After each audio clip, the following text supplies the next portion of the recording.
Qui n'aime pas se sentir vénéré, se sentir aimé, se sentir considéré? Que ce soit dans le lieu du travail, que ce soit auprès de la famille, que ce soit même avec les voisins, on cherche tous quelque part à ressentir ce sentiment-là d'être accueilli, d'être la bienvenue. Et en particulier lorsqu'on parle de couple, lorsqu'on doit partager finalement notre vie, notre foyer, nos émotions et même notre intimité, tout devient beaucoup plus vulnérable et automatiquement l'ambiance bonne et positive est très importante. Toute personne finalement cherche à recevoir ce sentiment-là. D'ailleurs, lorsque Dieu a créé le monde, il a créé au sixième jour Adam Arishon et il a dit Lo tov eyot à Adam levado. Une personne ne peut pas être seule, ne peut pas vivre seule. Et c'est pour cela qu'il a créé Chava. Chava, sa femme qu'elle l'accompagnait durant toute sa vie. Concrètement, c'est vrai que c'est pas bien d'être seul, mais aussi être mal accompagné, c'est-à-dire avoir une ambiance finalement qui est très négative.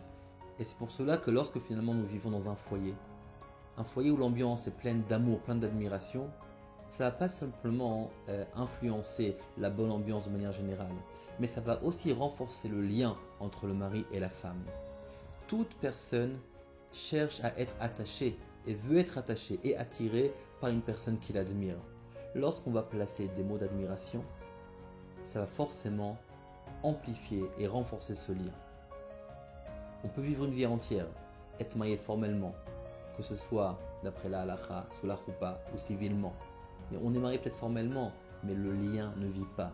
Pourquoi le lien ne vit pas? Une des raisons à ça, c'est parce qu'il n'y a pas d'ambiance d'admiration. Il n'y a pas de volonté d'être attaché, il n'y a pas d'attirance car pas d'admiration. C'est pour cela qu'aujourd'hui nous allons parler de compliments. Dans la Gemara, on dit qu'il y avait une discussion entre Beth Shammai et Beth Hillel. Ketzad meragdim lifnei akala. Comment on doit danser devant la kala? Comment on doit danser devant la mariée?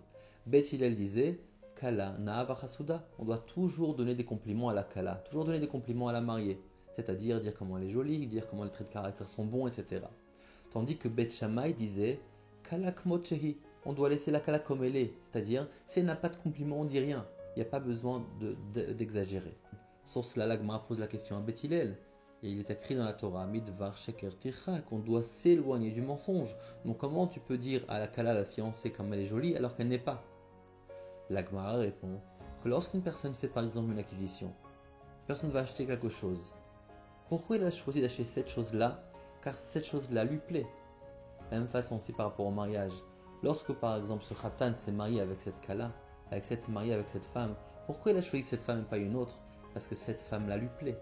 Et donc, forcément, à ses yeux, elle est Na'avachasuda, à ses yeux, elle est jolie. Et donc, c'est pour ça qu'on peut proclamer justement et danser devant elle comment elle est jolie, même qu'à nos yeux, peut-être, elle n'est pas si jolie que ça. Et donc, la Gemara arrive à la conclusion et dit que de là, on apprend un enseignement. Que toujours, il faut que Da'ato chez la dame ou revet imabriot. C'est-à-dire, il faut toujours que l'esprit d'une personne soit mélangé, engagé auprès des gens.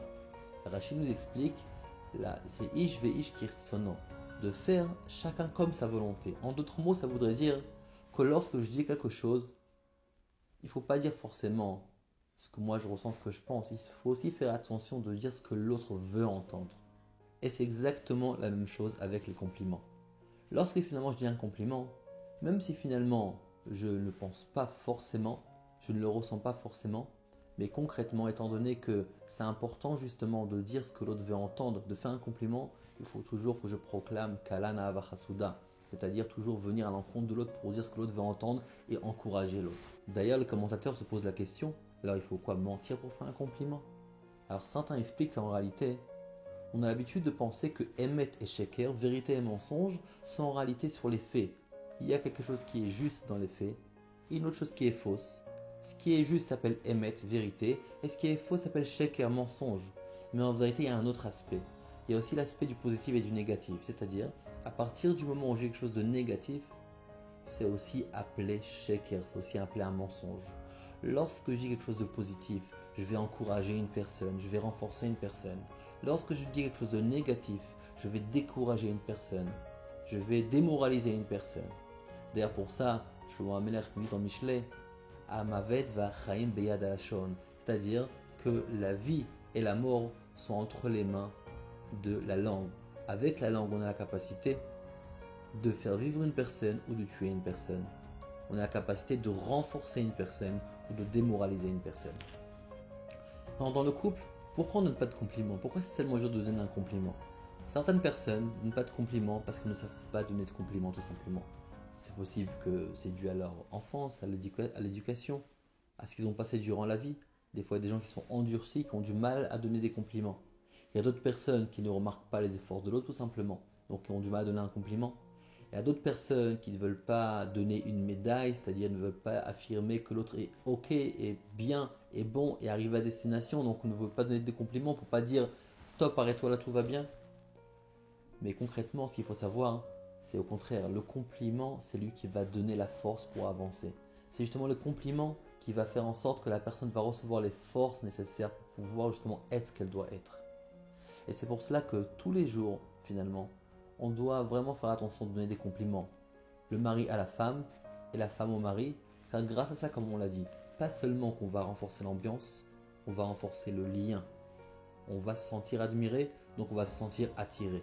Et pas simplement qu'on va renforcer le lien, on va aussi faire en sorte que la personne aura la force vraiment de devenir digne du compliment. D'ailleurs, dans la Chassidut, on explique que on doit toujours chercher la Nekuda Tova, toujours chercher le positif de la personne.